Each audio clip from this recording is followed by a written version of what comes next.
For the underdogs, I'm an underdog. I've been through it all. What's good, you guys? Welcome back to For the Underdogs podcast. It's been a while since we've been in studio, so I'm really excited today. It feels good to be back. And today I have my man Ryan Cook in the building, which I'm super glad to have here. I'm excited to talk to him. It's not too many times that, you cross paths with people and you have so much in common. And for me, that's been the case with Ryan. Ryan's a former MLB player. He played, how many years did you play, Ryan? 15 years 15 total years. That's a long of time. Playing, but 6 years I got in the big leagues. Nice. 6 years in the big leagues. My man's an All-Star. He's been an All-Star in, 2012? 2012. 2012. So I did a little research on you. Yeah, look at you. And I found out you played football.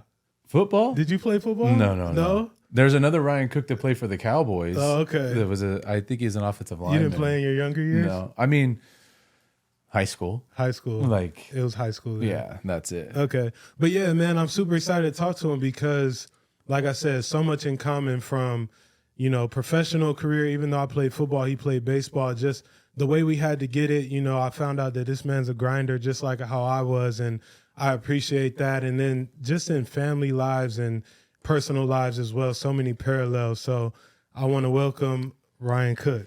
Yeah, I appreciate you having me, man. I think, you talk about having everything in common. That's the first thing that came to my mind as well. This whole relationship came to fruition at the dance studio, right? For our daughters. Yeah, Girl Dad. Shout out to Girl Dad as well. And so we, my wife, Lindsay, was sitting there talking to Janae, your wife, and,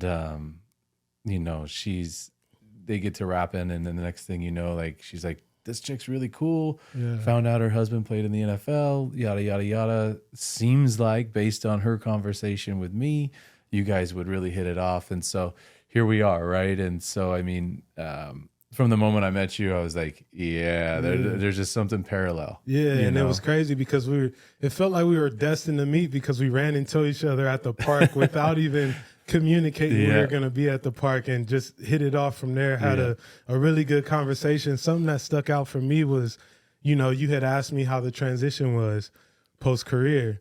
And, I think I said something like, it was all right. And you're like, tell me the truth. Yep. And I was like, it was tough. Yep. And we hit it off about that because I didn't know, a lot of baseball players go through that as well. I'm thinking it's majority football players because of the nature of our business. And that was something that stuck out to me is you had a lot of similar experiences with me through transitioning through baseball to where you are now. Correct. Can you talk about what that was like for you? Yeah, man. Let's be real, right? And that was the first thing I said to you. I remember that distinctively. You were like, it was all right, and I'm like, no, tell me the truth. Because it's something that I see all too often. It's something that I'm really passionate about, actually, helping guys not experience what I did or what a lot of other guys just naturally experience. And you lose. It's a loss of identity, obviously. Yeah. I wouldn't have said to you while I was playing that I identify as a baseball player, right? From a stature standpoint or an ego standpoint. But the truth is, you do anything, whatever it is, for that amount of time, it becomes part of your DNA. Absolutely. Right. Yeah. And so for me, having that, I made the decision to walk away. Yeah. And at that time, I was like, I'm doing what, one, is right for my body, two, what is right for my family, and three, what is right for me. But the fallout from that was way deeper than I ever could imagine. Yeah. I didn't have anything to do with my days, and everyone sits there and tells you, you can do anything. I'm like, sure, but this job description that I'm reading here, I don't know anything about Salesforce. I don't know anything about all these computer things. And how in the heck am I going to be able to do that? Yeah. So it becomes daunting, right? And then your psyche starts to shift, and you go down this, well, what can I do? What should I do? rabbit hole. Yeah. And the next thing you know, you're like, who am I? Yeah. Yeah. It's interesting because likewise, when I was playing, I didn't realize that I was becoming just a football player at that time, you know? And I thought, you know, you hear all these stories about guys transitioning, hey man, it's going to be tough. It's going to be tough. I thought when I got out of it, I would be fine. and it hits you like a train. To the choir, man. Oh man, it hits you like a train because I even tell younger guys who I still talk to that are playing, like, the NFL is not real life right now. When you get out of the NFL, when those meals stop being handed to you, when those travel plans stop being, you know, created for you, and you're told to be here at this time and that time, it's different whether, you know, you enjoyed that piece of it or not.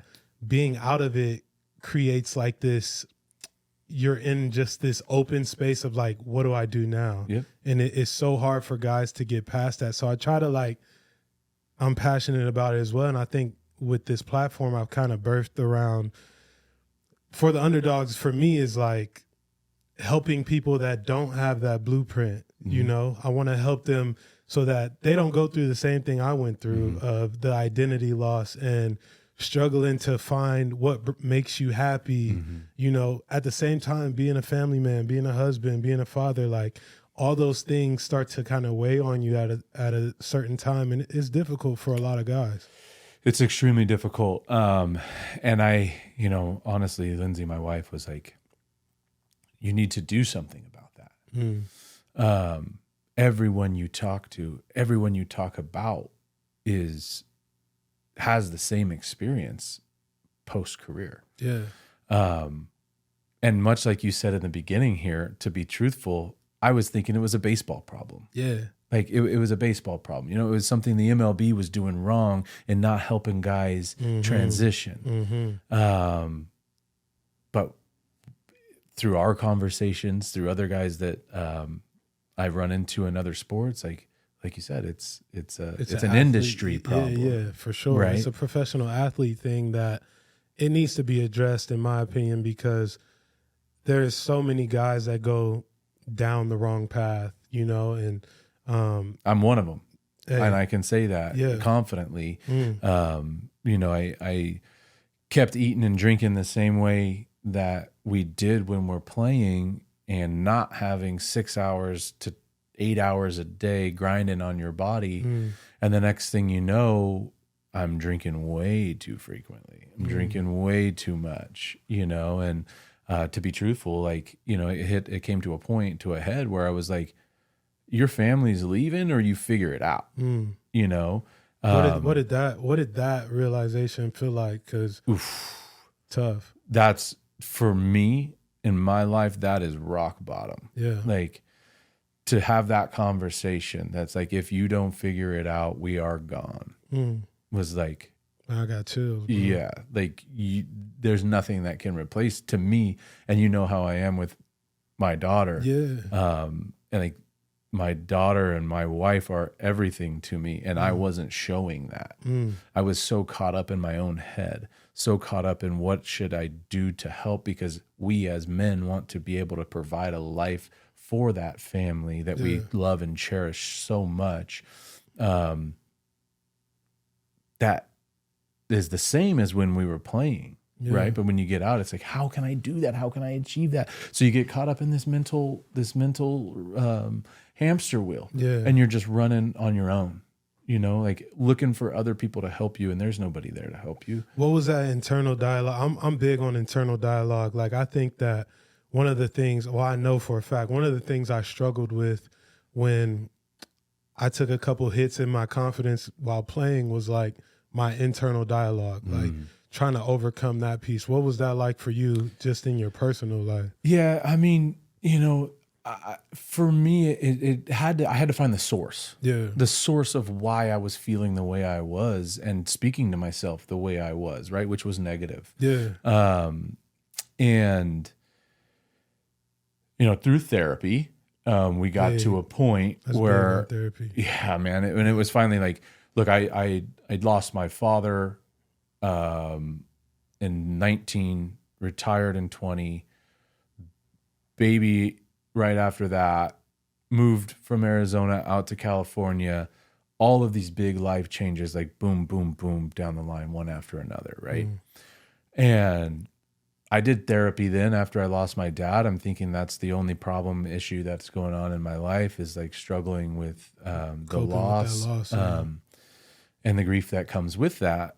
But I was never able to let the therapist in, right? Like we're able to fake it as athletes in front of so many people all of the time that we can kind of control those conversations for sure, and like let, the conversation only get as deep as we surface want it level, to, and so it wasn't until that whole situation transpired and I just went to my therapist and said, look, like I need help, like truthfully, like I need help. And it was, obviously something that I had to figure out on my own. And, I had to get to that point, to ask for that help. But then through diving into that deeper and deeper and deeper, it was like, I was looking for love from my wife to replace the game, the fans that would show love, the family members that would show love, the friends that would show love. And nobody talks about how that changes when you're done playing, even from a family, friend, standpoint, like the people that you think are there because of you, the person Ryan Cook, it actually changes when you are done playing. And noticing that being in your position, it's kind of like disheartening or it's another blow to your confidence, right? 100%. And it's, I surrounded myself with really good people. But the dynamic changes. And that's just the truth. Whether you like it or you don't, that's just the truth. For sure. Right? Personally, we're able to provide for them to enjoy this experience with us. And what that looks like for every athlete is different. But for me, it was tickets. It was experiences. It was like, let's go out and like, let's have a night where it's like, I got it. Don't worry about it. And then part of that identity shift is you not feeling that same about yourself to then still have those relationships as well, right? So it's not necessarily all the time that it's them that's the problem or viewing us in a different light. It's us too. Us changing as well. Like we're going through a change. For sure. And so there's that component as well. Did you have any of those, we're talking about us changing, and I think we've had this conversation. I'm just asking for the fan purpose of, the podcast. Did you have any of those moments while playing where you had to address your internal dialogue? Because I know I did, and we've spoken about it, where there comes a time where there's a mental gymnastics that you have to overcome while playing. And I think your story is super interesting, how we talked about if you had just did what you normally did. Can you share that? It's a tough pill to swallow. Truthfully, I mean, and we talked, that was that last weekend. We were talking about that the farmer's market. Dude, I don't know if it was until in that moment that, like I knew that I probably shouldn't have left my original trainer in hindsight, right? I didn't know it at the time. Like I did what I thought I was doing right. So a little bit of backstory there is like, I had a personal trainer that I went to back home, and Jamil and I talked about this, but, he at the time I thought he's just my personal trainer, but what I didn't realize was how deep it went. I didn't realize how he was able to build this athletic ego inside of me that made me know going into spring training that nobody was more prepared. Nobody was stronger. Nobody was faster. Nobody was more explosive. All of these things. But because he didn't have accreditation in the baseball world, it was like, okay, I had my success with him through him. And then my usage went up. right? Like I all of a sudden was getting used as a rookie, 71 appearances, 70 appearances, 69 appearances. And, you got the team in your ear telling you, hey, we need to watch, the way in which you're working out, your flexibility, your mobility, the FMS testing, all of these things. You're a little deficient here, a little deficient there. Yeah. Okay. So it's like, okay, great. Like that's all good information. Like I need to use that to better myself. And in my head, we're making the right decision to get better and address weaknesses that could potentially lead to gains on the field. Mm-hmm. When realistically, we got a little bit away from what got us there. Yeah. And the old saying is, never stop doing what got you there. Right. Like stick to that. If you're an athlete, stick to your process and what got you there. And we shared that same experience because I felt like within the same, you start doing all these tests that show you your imbalances and all these things. And now you're not lifting as hard. You're not running as hard. Mm-hmm. You're doing flexibility things, which I think is good to a certain extent. But like I said, I was somebody that had to outwork and had to outlift and had to be better conditioned than the next man to get it. Because like we talked about last weekend, that was your edge. Yes. That was your edge. Yeah. And that was mine.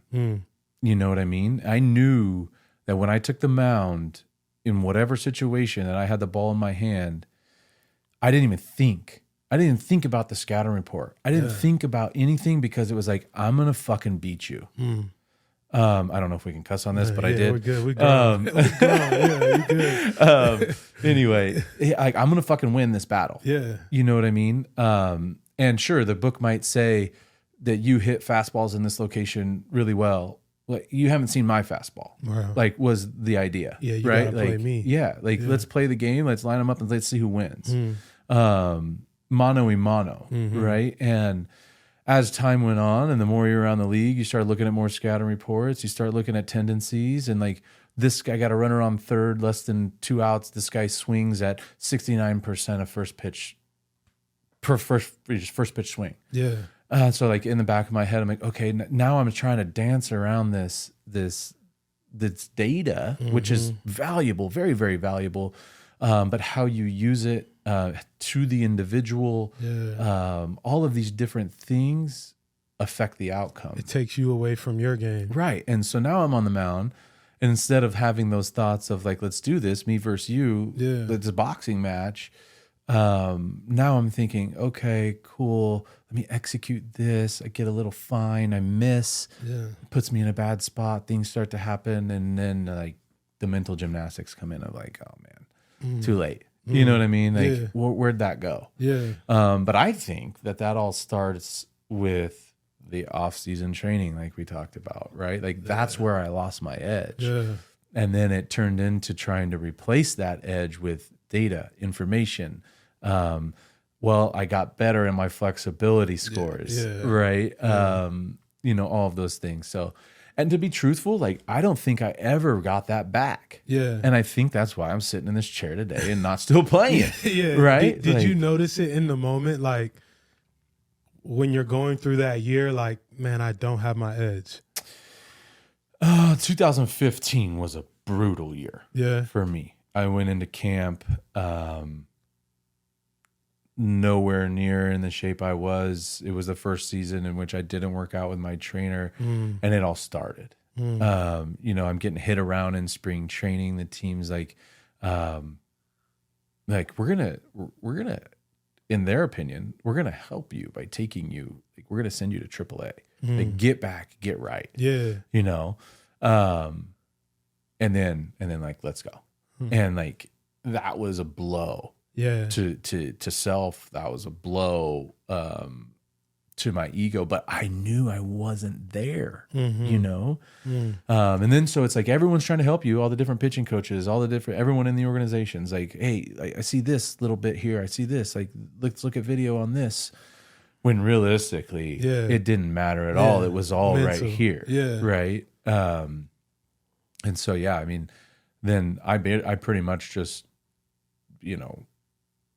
did my best, if you will, for 2015. And it was like, just get out. Yeah. Like, please just get out because like, I'm not going to get you out this year. And it's a shitty feeling when like, you know that your best isn't cutting it. Yep. Or your best isn't the same as what it used to be. Like, that's a shitty feeling. I've been in that position before. What was the year like? I already stated that you were All-Star in 2012. From a mindset standpoint, from a feel standpoint, what did that year feel like? Because I think when we do have those good years, a lot of times we don't reflect on what exactly that year felt like. What was that like for you? Yeah, I mean, I've done a lot of reflecting on it. And, you know, I don't know that I can put my finger on exactly what it was. That's probably a good thing. Yeah, but I can tell you this. I didn't know any better. I was a rookie. I had a catcher, Kurt Suzuki, who I fully trusted. He was just that guy who was able to speak and work with his pitching staff. That was, in a way, for me as a rookie, he was like, just throw what I call. Like, don't even think about shaking me. Like, I know these hitters. I know all of them. Every hitter you're going to face, like, I know them through and through. So I'm going to put the fingers down and you just throw. Like, just go out there and do it. And I remember hitting a point in, like, I don't know if it was, you know, June or July, right? All-Star games in July. I remember hitting a point in June, let's call it, and he sits me down in the clubhouse and he's like, hey, man, I was looking at the reports. Like, you've thrown 2 changeups this year. Yeah. He's like, we're not throwing another one. And I was like, what do you mean? And he's like, dude, your changeup's really good. But, like, let's not show anybody your changeup. And then he's like, just keep working on it in the bullpen, keep working it on the side. Like, but we're going to go as long into this season as we can without throwing a changeup again. And when I call it, it's because we need it. Yeah. Right. And we have that as a surprise at these moments. Yeah. But when it comes to, like, so we ended up using it in like September that year. It was pretty funny. But I wasn't thinking when I was out there performing, just playing, just trusting my body. I knew it was just straight up a battle of, you know, it was about the team. It wasn't about me. Then, you know, you string together that year, you string together 13, you string together 14, and people start getting into your ear. Teammates start getting into your ear, like, dude, you're gonna break the bank in arbitration for a middle reliever, you know, late inning reliever. And next thing you know, like, those thoughts creep into your head as well. And then it becomes like that slightest bit about you instead of what was my job to get the ball to the next guy. Not give up any runs for the team.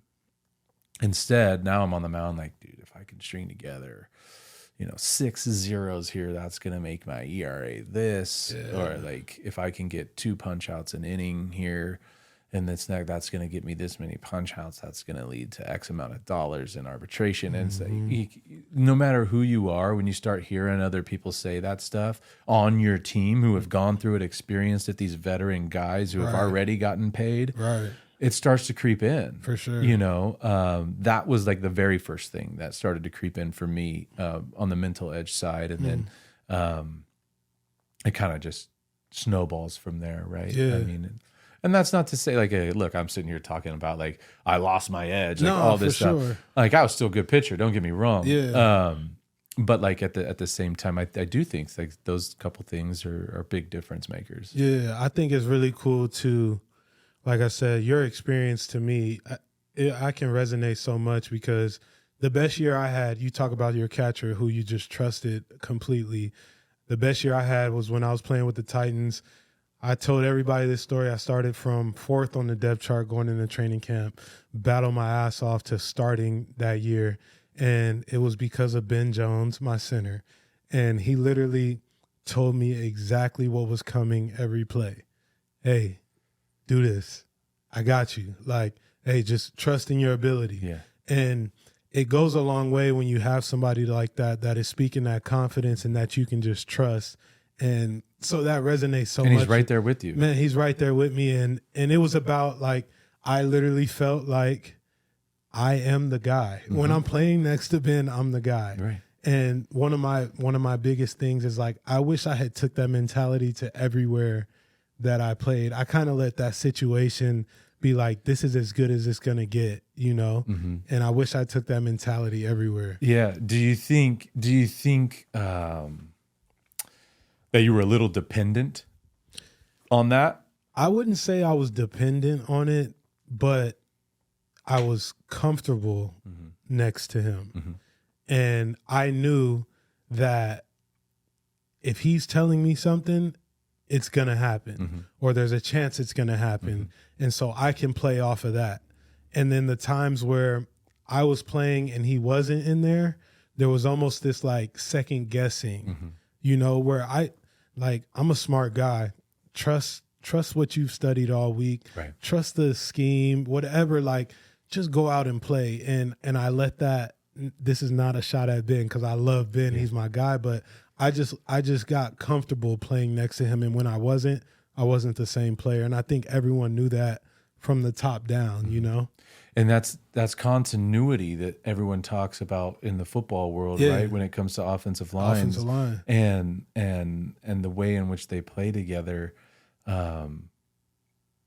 and having that, you know, how many starts does that whole line have together? For sure. It's interesting, man. Yeah. It's interesting, right? Like iron sharpens iron, if you will, right? Like, it's crazy. Yeah. What was you talked about you pitching. What is it like pitching in a game that's high stakes? You know, the environment is rocking. Like, I feel like those moments don't get talked about enough. You hear guys talk about the NBA finals and the Super Bowls and the things like that. Like, what is that moment like when you're pitching in a game and everything's on the line? Yeah, look, I do. I mean, I'm biased, obviously, but I do think it's different. Yeah. It's different than because you're the guy with the ball in your hand, right? Like you control everything in those moments. Now, what mental state are you in, right? Because I've done it in those big situations in a great mental space. Yeah. And I can tell you what that's like. Yeah. And I can also tell you I've had the ball in situations where that self-doubt's there. And I want to know both. And you're like, holy shit. Yeah. Like look around right now. Yeah. You know, don't look around, but look around. Yeah. Tell me the story of the self-doubt. I want to know that before we get to the self-doubt one, you know, is I was in Game 5 of the ALDS in 2000. This was 2012. This was my rookie year. This was my All-Star year. Yeah. And we were, you know, against the Tigers, and I get thrown into the game. I had pitched the last 5 games of the season, 5 days in a row to get us there. We had to get into the playoffs, earn our way in. At the very last game of the season, we beat the Texas Rangers in game 162 to win the division, and then we roll into the playoffs, and we got the Tigers, and the Tigers are stacked, man. They got all the dudes. Yeah. You know, we're scrappy. Oakland, that was like our year. We put us on the map. Yeah. And we were like, that's who we were. We were just this scrappy team that was like, we had rolled in, swept the Yankees, like had this incredible run. What makes a baseball team scrappy from a it's no names or fewer names. Yeah. And then how you win, right? Like we weren't going out and winning 6-0 every night. Like run ball games. We just found a way to win every night. Yeah. Like the next thing you know, you're down 2 in the 8th, and it's just this feeling on the team that's like, we're gonna win tonight. But that. How? Yeah. How is it gonna happen? Like who's gonna be the guy that it hits the sacrifice fly that gets us tied up, and then who's gonna be the guy that hits the walk-off tonight? Because we already knew that year in the bullpen, like we weren't giving up any more runs. Yeah. Like, it's over. So if you guys can just scrap 1 or 2 right here, we're going to win this game. Yeah. And so it was just like, you know, like guy hits a double, we bunt him over to third instead of, you know, double homer. Like that would be like not scrappy. But just the little things of like guy steals the base. We bunt him over. We do like the little things, and the next thing you know, it's like, holy crap, we were down 3. We just scrapped 1 in the 7th, 1 in the 8th, and now we got a shot in the 9th. Okay. You know? Yeah. Those kinds of ways. But I remember standing on the mound in Game 5, and coming into relief. I believe it was Jared Parker that year, and I had to throw, like I said, the 5 games to end the season, and then I ended up pitching in 4 of the 5 playoff games. And so I was just done. Like my body was shot, and I remember in that moment being like, I'm out of magic. Like, I don't know right now if my arm's going to fall off or if, like, but yet here we are. And like, we got to win. We're already down, and the feeling of the game was a little gloomy and like didn't quite have the same feel. Right. And so, sure enough, you get barrel and a guy, second baseman, like jumps in, like just misses it. It's like, oh, shoot. That was it. I needed to get that guy out. Yeah. Because now I got Miguel Cabrera coming up, you know, and get Miguel Cabrera 0-2 and hit him on a fastball. And I'm like, that's it. That's it, right? Like, I had only 2 hitters of confidence, and now I'm like out there like sucking wind, like in my thoughts, trying to fake it. Right. And not showing it. I feel like that is one of the, like when I watch baseball, being able to, because the camera's on the pitcher, right? You know, and you can't really show that you're going through that mental process, because now it's, I mean, that's a thing. It's just like in football, you have things and traits that are trained into you, like from the very beginning. That's one thing in baseball that is preached, really, like from high school, let's call it. Don't show it. You know, like I was told one time by a coach, Dan Carlson. Dan is still coaching. Dan, I think he had like, don't quote me on this, but something like 30 years in the Diamondbacks organization. Wow. And he just switched over to the Giants organization this offseason. But he was really instrumental in my development as a pitcher. He was, when I signed my first pro contract and went to the minor leagues, he was the first pitching coach that I had. Okay. And he told me to think of pitching, like he was the first person to tell me, like, it's a boxing match, right? And every hitter is around, you know, and like you can get knocked down, but are you going to get back up? And what kind of mentality you're going to have when you get knocked down? Like, I ain't getting knocked down again. Yeah. Right. But so then he's like, as soon as you show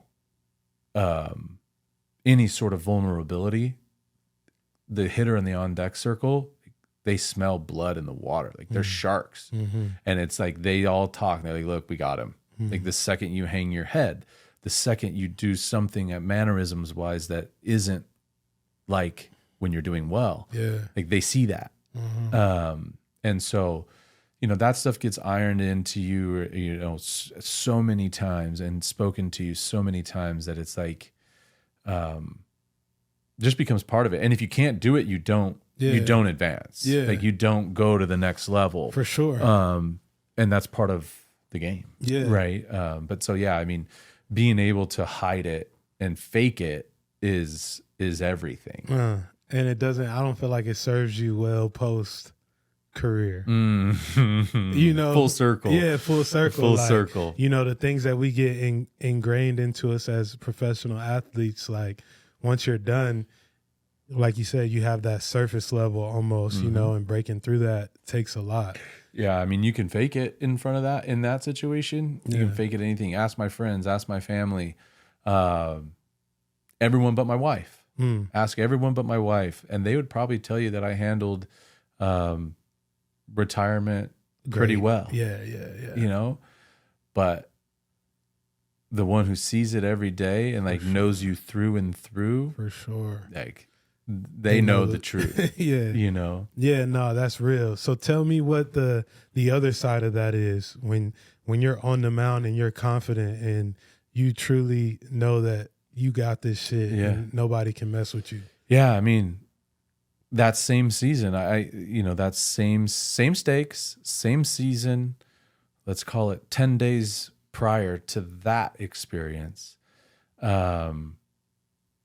game 162 against the Rangers. And little bit of backstory, quick backstory. Grant Balfour was our closer that year. I was our closer for a minute, but Grant regained the closing role and ran with it, and he was our guy. Mm-hmm. But I remember being in Minnesota, and it was either, I want to say it was the first series after the All-Star break. Mm. And we beat them in a game that was like 16 or 18-2, something like that. And, we still got half the season left. Yeah. And Grant looks at us all in the bullpen and he goes, bro, if we keep playing like this, we're going to clinch the division on the last game of the year against the Rangers.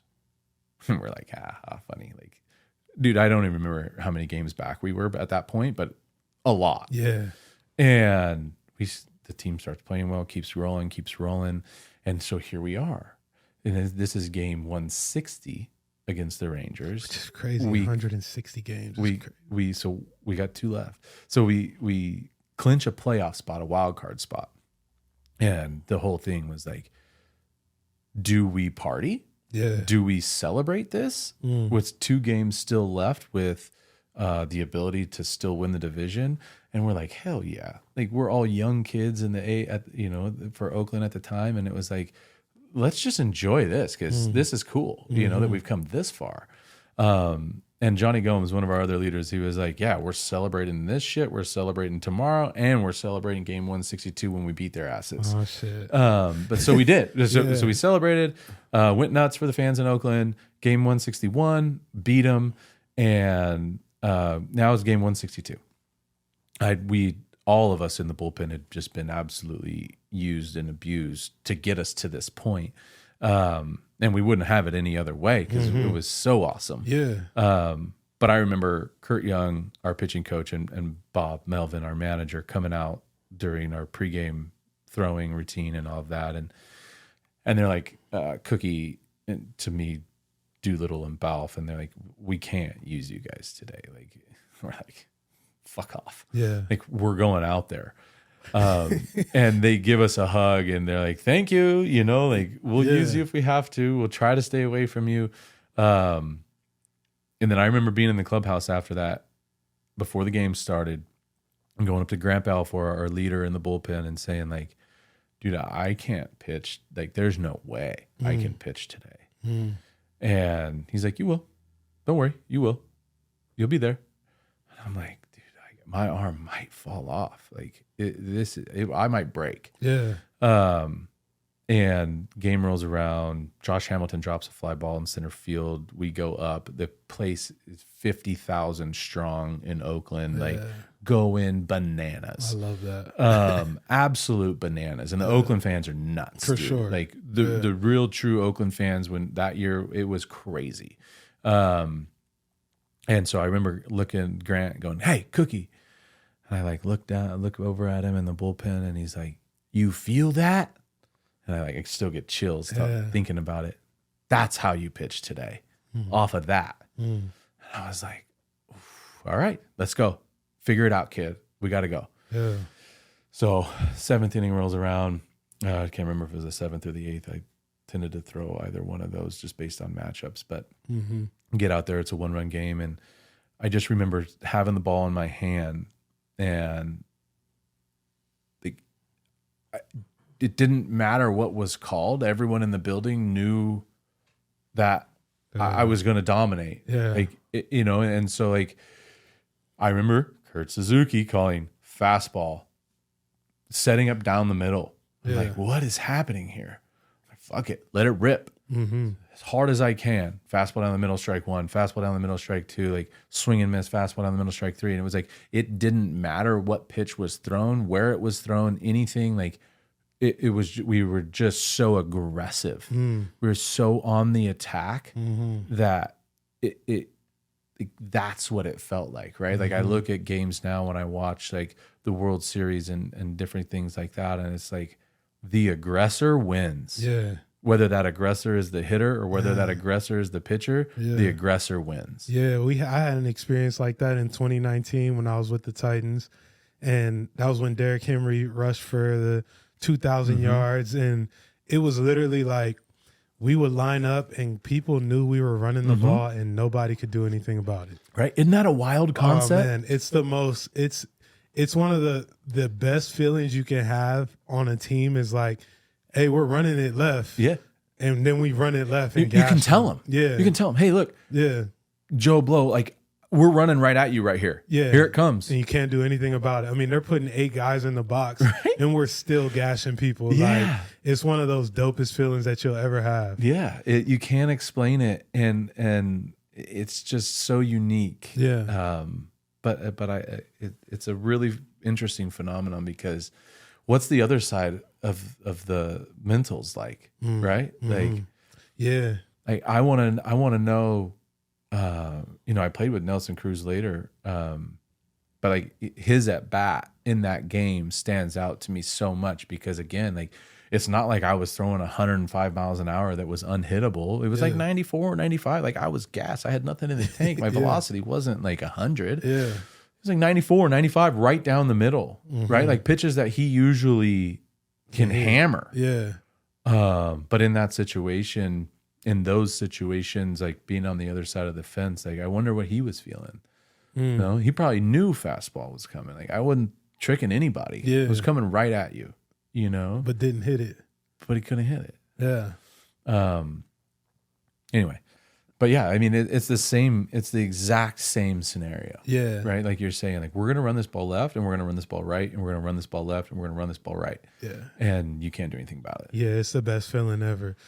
I think, all these experiences that we've had, we're lucky enough to be able to reflect back on them in this light, and not have obviously it takes time before you can get to that point, but not have that like, just that regret or that, that just that attitude that we're stuck in that mode. Yeah. And so I'm lucky that we're able to reflect on that. And I think that it has propelled you into this next portion of your life. Yeah.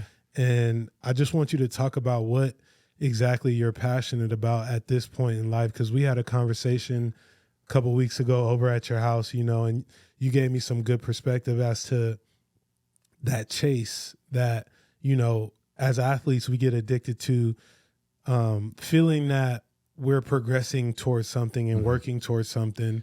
And that gave me some good, kind of insight on how to approach this next phase of my life. So I want you to kind of talk about what you're passionate about and how your mindset is now. Yeah. So for me, man, I mean, I think, we sat down in the very first part of this conversation, we talked about, a little bit of stuff about what I'm passionate about, and that's helping other athletes not experience what we talked about in the depths of retirement, of what I experienced. But then also, now in this next chapter for me, like when I retired, I ended up getting into the tech sales world in San Mateo, and it taught me so many things, and it was so valuable for me to learn the world of sales in general and how to prospect and do all of these things and build a plan and go achieve it and have an actual foundation of sales. But then now recently starting on this new gig with Mavericks Sports Housing is really cool for me, being able to help other athletes find and secure their housing for their in-season needs. It goes much deeper than that, obviously. Yeah.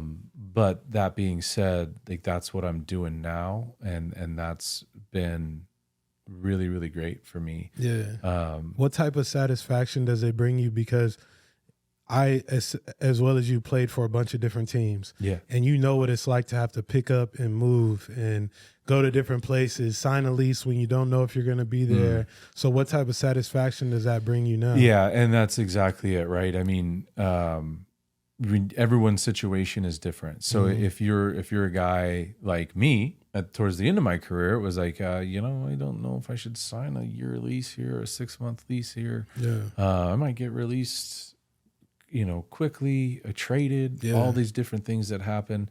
So that's like the beauty of what we're able to do. And instead of having that be thrown on my wife, right? Like she's got her own things going on that she's dealing with during the season and helping the family. Like housing doesn't need to be what she's dealing with too on top of it. It's tough on the wives for sure. Yeah. And so like we get traded, we get released, like we're on a jet to the next city. If it's a trade, like she'll have to pick up the pieces. It's like, no, man, like we need somebody that comes in here and actually cares about us and can help this. Yeah. Right. So that's what we do now. Whether it's a month-to-month lease, if that's what you need, if you're that guy, or if like you got a rock solid situation and you want to sign that full 6-month lease, like we can help you with that as well. But being able to get you a home, right? Like a place that feels like home is really important. It's Absolutely. Like, okay, cool. Like I got this apartment over here. Like it's all right. Yeah. Like it's scrapped together some furniture and whatever. And it's like, but like you need to have a place for you to be able to perform on the field. Yeah. Like you got to have a place that's your sanctuary at home too. That matters a lot. Right. And, And so being able to help guys with that, is really important to me. And then also on the post-career side, being able to help them, with my network, right? Like guys like you expanding this network and being like, hey, you want to jump into medical device sales? Cool. I got a guy. Yeah. Like you should shadow him for a couple of weeks, a month, see if that's actually what you really want to do. And if you want to become a doctor, great. I got a doctor over here. Like just using examples, but like anything that you want to get into next, like I'd like to create a network that can handle that, to be a guys reach out to me. Hey man, like I'm struggling and I need some help. Yeah. That's really what I want to be able to do. That's awesome, man. That says a lot about you. And like I said, I'm super appreciative of this new connection, this new relationship that we built, because like I said, there's so many, it was just meant to happen. Yeah. And I feel like I've gotten so much knowledge from you in the short amount of time that we've spent together. And I obviously know there's much more to build upon, but I think that when you do run into people like this, you have to value that relationship. So I'm grateful for you for sure. And that's one thing, I think we talked about this on the first time that we, at the park actually, when we, ran into each other on accident. But I think there needs to be more collaboration between sports. It does. We're all going through the same thing. We all have those exact same demons, those exact same celebrations too, right? Like the highs are the same, the lows are the same, all the battles are the same, and I think like leaning on one another is really important. Yeah. And so, if I can help you, if I can help, the basketball guys, same thing. Like we all live in this community in Arizona where there's so many of us around. Yeah. And it's like, I think I told you, like I only kick it with baseball guys. Right. But then like, why? Yeah. Yeah.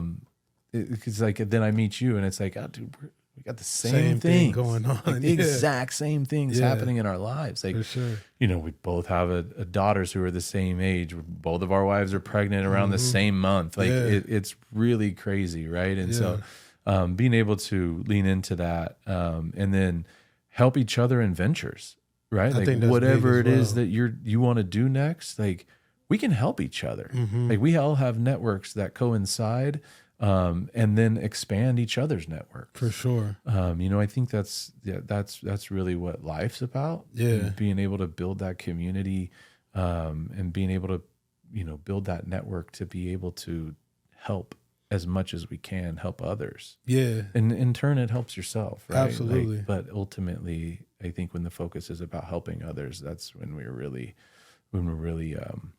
doing what we're meant to be here for. Man, that's a great mindset to have. Like I said, I'm super appreciative of you. I appreciate you coming and shooting with me. It's been great. We've been talking about it for a little bit.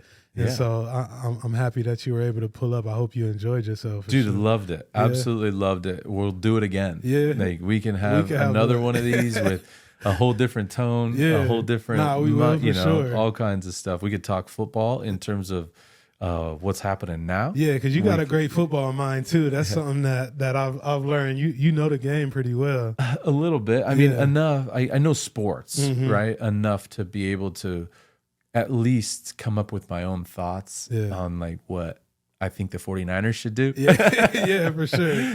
Right. But I love sports and I love mingling with guys who know more. Like I love hearing your stories about what's going on in the actual locker room of the football world, because I know what a baseball clubhouse is like, but I don't know what a locker room's like, right? So now we definitely got to shoot some more. We should do a series and kind of bridge that NFL MLB gap, bridge it and bring it together. For sure. That would be cool. Well, I appreciate you, man. Yeah, thanks for having me, man. Yeah, no doubt. I appreciate you guys listening to this episode of For the Underdogs podcast. Make sure you like, subscribe, share, tag me when you listen to it, all those good things, and I'll speak to you soon. Yeah, for the underdogs, I'm an underdog. I've been through it all. I can never